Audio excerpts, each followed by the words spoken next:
Identification of bacteria का मतलब है कि आप बैक्टीरिया, अगर आपके सैंपल में जो भी बैक्टीरिया आया है जिसकी वजह से कि पेशेंट को बीमारी है, जैसे एग्जाम्पल हम ले लेते हैं कि अगर मरीज को मेनिंजाइटिस है तो आपने CSF को लेना होता है, और CSF के अंदर फिर लैब में जब वो CSF आ जाता है तो हम ये निकालने की कोशिश करते हैं कि ये कौन सा बैक्टीरिया है जो कि पेशेंट को मेनिंजाइटिस कर रहा है।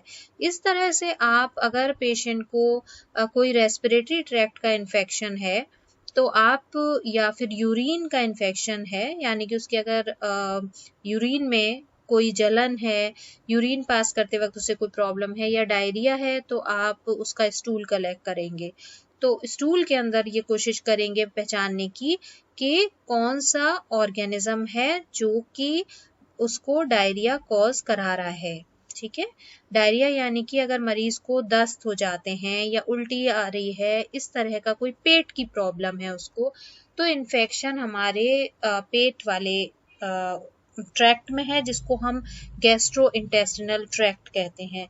तो ये पूरा स्टमक आपका, आपका पेट, और आपकी जो हिंदी में शायद अंतड़ियां बोलते हैं उनको, इंटेस्टीन, ये सारा जो एरिया होता है जहाँ पे कि आपका खाना पचता है और खाना के साथ जो भी सारे रिएक्शंस होते हैं, तो अगर वहाँ पे कोई बैक्टीरिया इन्फेक्शन कर रहा है तो फिर आप कौन सा सैंपल लेंगे? आप लेंगे स्टूल। ठीक है, तो आप उसके अंदर देखने की कोशिश करेंगे कि कौन सा बैक्टीरिया है। तो हमने आगे बहुत सारे आपको ये बता दिए हैं कि किस तरीके से आप जो है सैंपल को कल्चर करेंगे, फिर उसकी स्टेन भी बनाएंगे तो आपको बैक्टीरिया दिखेगा। वो बैक्टीरिया जो आपके आपके ग्राम स्टेनिंग में था, उसको आप दूसरे दिन जब कल्चर आएगा, उस कल्चर की कॉलोनी का फिर से आप स्मीयर बनाएंगे और देखेंगे कि जो पहले दिन आपके सैंपल में डायरेक्टली बैक्टीरिया था और जो आपके कल्चर में बैक्टीरिया आया है, क्या वो दोनों सेम हैं।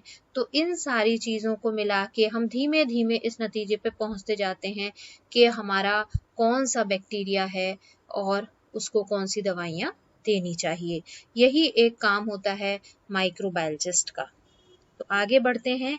हमने देखा था कि हम कई बार जो अपना सैंपल होता है उसको हम इस तरीके से डाल देते हैं। तो अगर आप देखें इस तरीके का अगर क्लीन होता है तो हम उसे क्लीन ब्रॉथ कहते हैं, और दूसरे दिन अगर उसमें बैक्टीरिया ग्रो हो जाता है तो वो इस तरीके का हेजी हो जाता है, जिसको हम कहते हैं कि टर्बिड हो गया है ये, अब इसको हम टर्बिडिटी कहते हैं। तो अगर इस तरह का क्लियर है एकदम पानी की तरह तो हम कहेंगे कि उसके अंदर कोई ग्रोथ नहीं है, बैक्टीरिया मल्टीप्लाई नहीं हुआ है।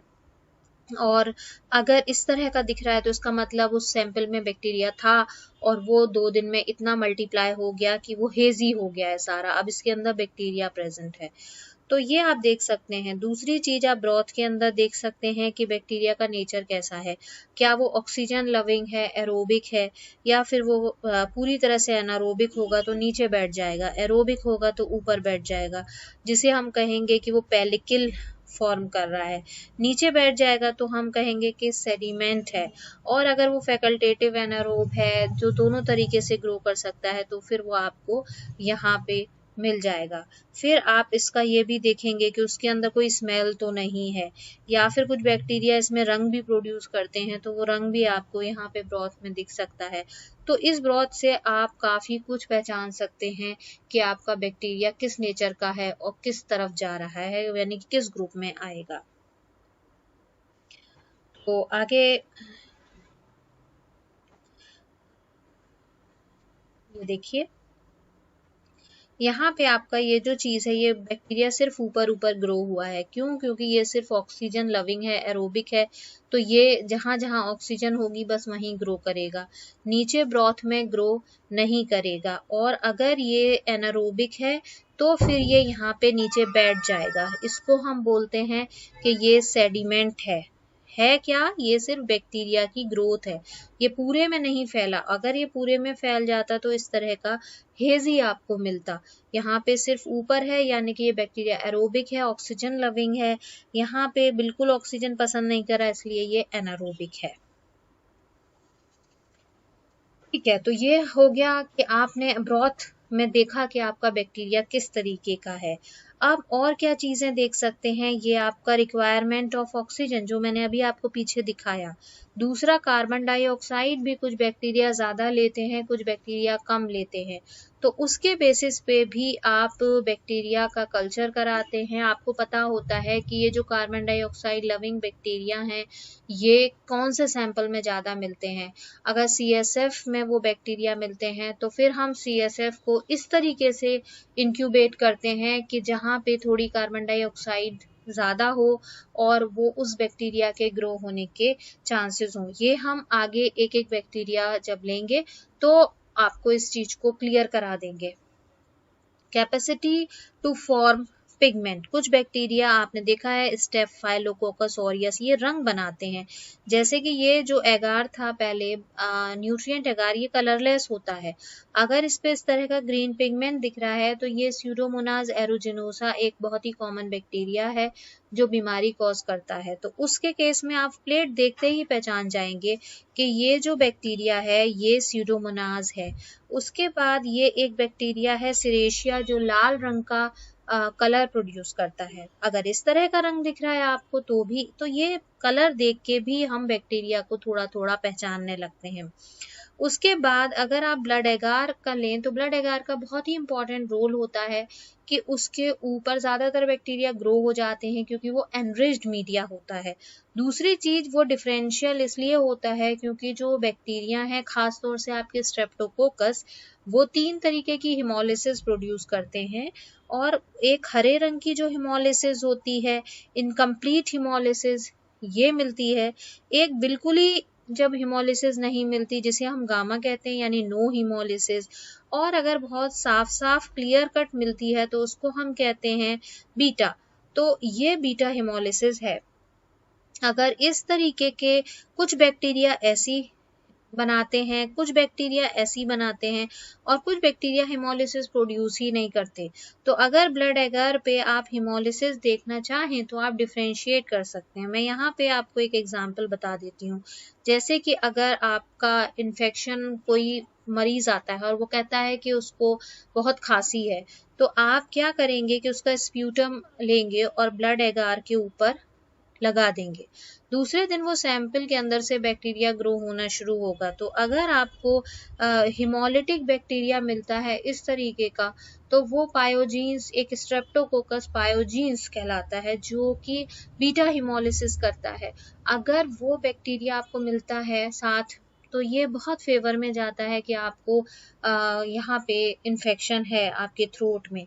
और अगर वो इस तरीके की हिमोलिसिस की छोटी छोटी आपको मिलती हैं तो फिर वो आपका, इसका मतलब आपको इन्फेक्शन नहीं है, क्योंकि ये जो होता है ये विरिडांस या निमोनी इस तरीके के केसेस में होता है, जहाँ पे कि हमको, अगर हम थ्रोट स्वाब लेते हैं, अगर हम थ्रोट स्वाब, स्प्यूटम तो इनफैक्ट हम लोअर रेस्पिरेटरी ट्रैक्ट इन्फेक्शन का, लंग्स में जब इन्फेक्शन होता है तब हम कलेक्ट करते हैं। अगर हम थ्रोट का इन्फेक्शन है, हमको ऊपर के गले में ही बस खांसी वगैरह है, तब हम जो इन्फेक्शन के लिए सैंपल लेते हैं वो हमारा थ्रोट स्वाब होता है। और अगर उसको करने पे आपका बीटा हिमोलिसिस आ रहा है तो वो फेवर में जा रहा होता है कि वो पायोजीन्स है। मगर अगर उसी में आपका ग्रीन कलर का कॉलोनी आ रहा होता है तो फिर हमको लगता है कि नहीं, ये जो नॉर्मल बैक्टीरिया यहाँ पे हैं वो इस तरीके की कॉलोनी इस तरह की हिमोलिसिस देते हैं, तो फिर हम चिंता नहीं करते और हम रिपोर्ट में लिख देते हैं नो पैथोजेनिक ऑर्गेनिज्म। तो मतलब ऑर्गेनिज्म तो है मगर वो ऑर्गेनिज्म पैथोजेनिक नहीं है। क्यों? क्योंकि वो अल्फा हिमोलिसिस दिखा रहे हैं, बीटा नहीं दिखा रहे हैं। और हम क्या करेंगे, तो ये तो आपकी कल्चर प्लेट पे आपने देख लिया कि अलग अलग कंडीशन में किस तरीके के अलग अलग बैक्टीरिया होते हैं। और धीमे धीमे करके नए बच्चों के लिए ये थोड़ा कंफ्यूजिंग है, मगर ये एक तरीके हैं। आप लोगों से ये नहीं पूछा जाएगा कि आप फटाफट से एक बैक्टीरिया को कीजिए, ये तो जब आप बहुत ज़्यादा पढ़ लेते हैं उसके बाद ही हम रिपोर्टिंग की तरफ जाते हैं।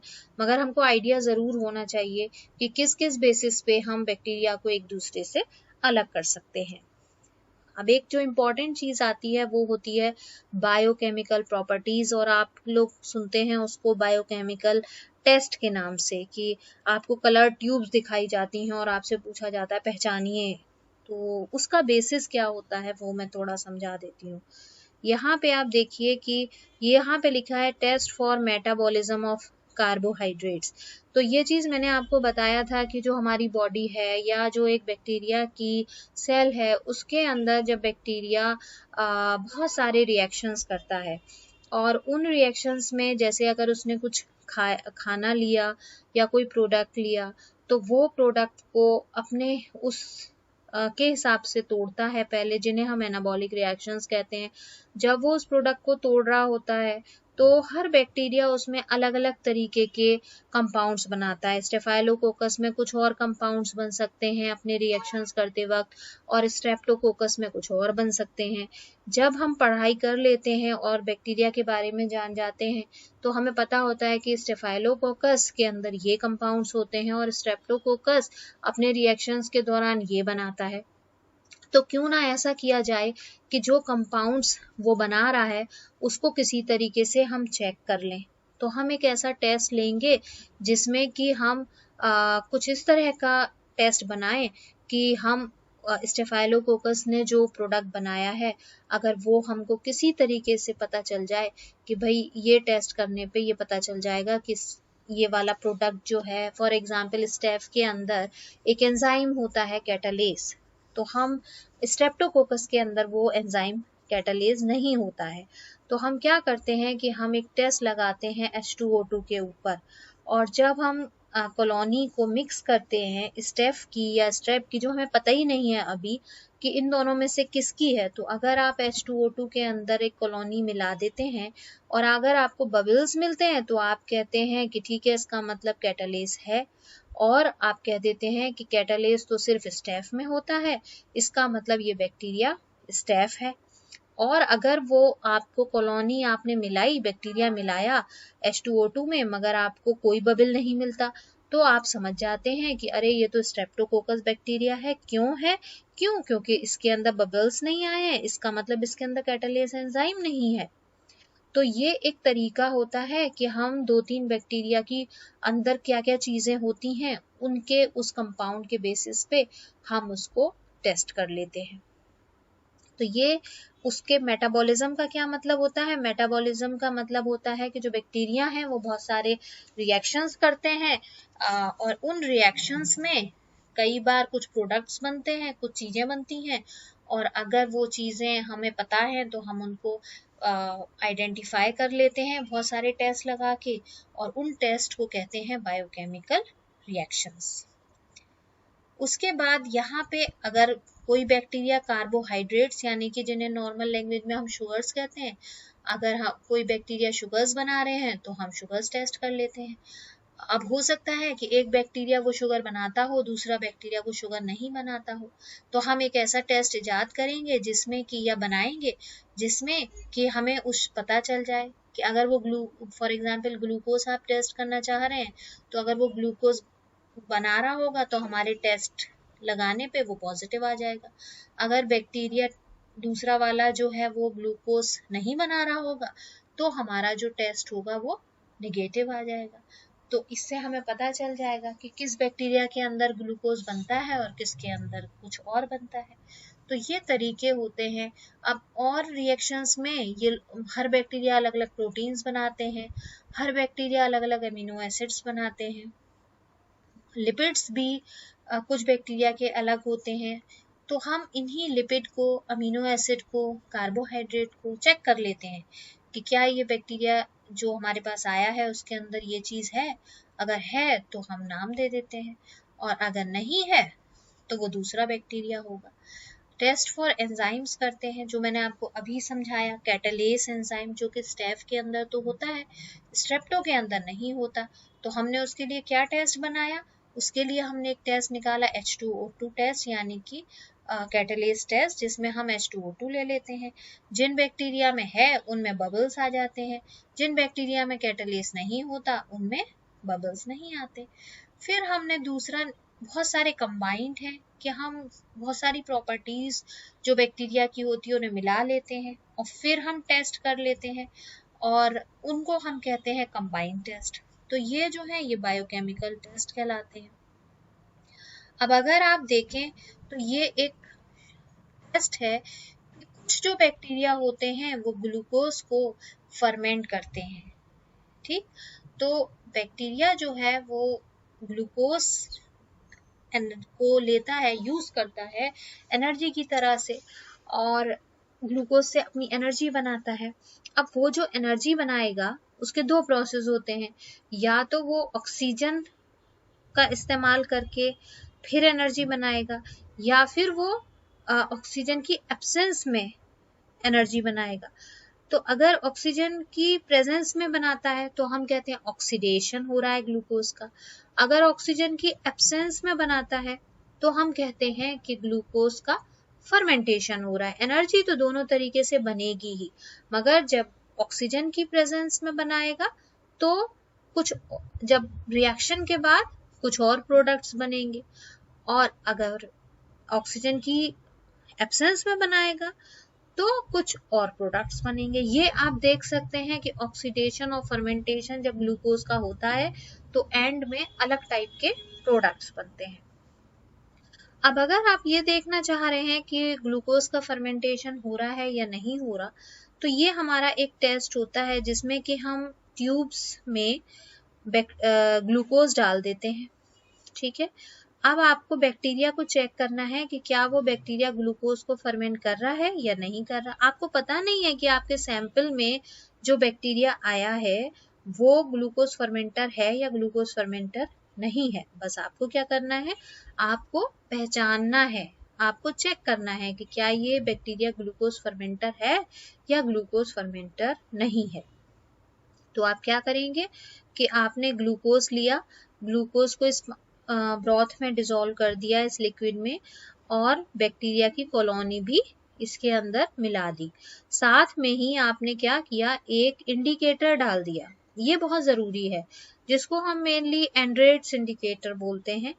तो हम इसके अंदर एक इंडिकेटर भी मिला देते हैं। नॉर्मली आप देखें तो इसका रंग ऐसा होता है, मगर अगर कोई कलर जो है, जब जैसे ही बैक्टीरिया शुगर फर्मेंट करेगा तो वो पिंक कलर का हो जाएगा। यहाँ पे आप इसमें जाएं ना, यहाँ पे लिखा है निगेटिव, यहाँ पे पॉजिटिव, जबकि जो उल्टा है ये, अगर आप का जो निगेटिव होता है वो ऐसा ही रहेगा, और जो पॉजिटिव होता है वो आपका पिंक कलर का हो जाएगा अगर हम एंड्रेट्स इंडिकेटर यूज करते हैं। तो इंडिकेटर का मतलब ही ये होता है कि जैसे ही आपका टेस्ट पॉजिटिव आएगा, आपकी जो ट्यूब है वो पिंक कलर की हो जाएगी, और आप ये समझ जाएंगे कि आपका जो बैक्टीरिया है सैंपल के अंदर वो ग्लूकोज को फर्मेंट कर देता है। तो इससे फायदा क्या हुआ, आपने ये पहचान लिया कि वो ग्लूकोज को फर्मेंट कर देता है। तो यहाँ पे इतना टेस्ट लगाने से क्या फायदा हुआ। अगर आप पीछे वापस जाएं तो आप देखें कि आप क्या पढ़ रहे हैं, आप पढ़ रहे हैं कि सैंपल में कौन सा बैक्टीरिया है। तो क्या होगा कि आप ये पहचान लेंगे, कुछ बैक्टीरिया ऐसे होते हैं जो ग्लूकोज को फर्मेंट करते हैं, और कुछ बैक्टीरिया ऐसे होते हैं जो ग्लूकोज को फर्मेंट नहीं करते। तो हम क्या करेंगे, हम उन बैक्टीरिया के बारे में भूल जाएंगे कि ये वो बैक्टीरिया तो है ही नहीं जो ग्लूकोज को फर्मेंट करता है। ठीक है, तो हम उस लिस्ट ऑफ बैक्टीरिया को निकाल देंगे। अब हमारे पास हमारा बैक्टीरिया जो है वो सिर्फ उन्हीं बैक्टीरिया की लिस्ट में आएगा जो ग्लूकोज को फर्मेंट करते हैं। तो हम सिर्फ उसी में अपने बैक्टीरिया को ढूंढेंगे इस टेस्ट के आगे और टेस्ट लगा के। तो ये एक तरीका होता है कि हम टेस्ट लगा लगा के ये देखने की कोशिश करते हैं कि हमारा बैक्टीरिया किस वाले ग्रुप में आ रहा है और वो कौन सा बैक्टीरिया है।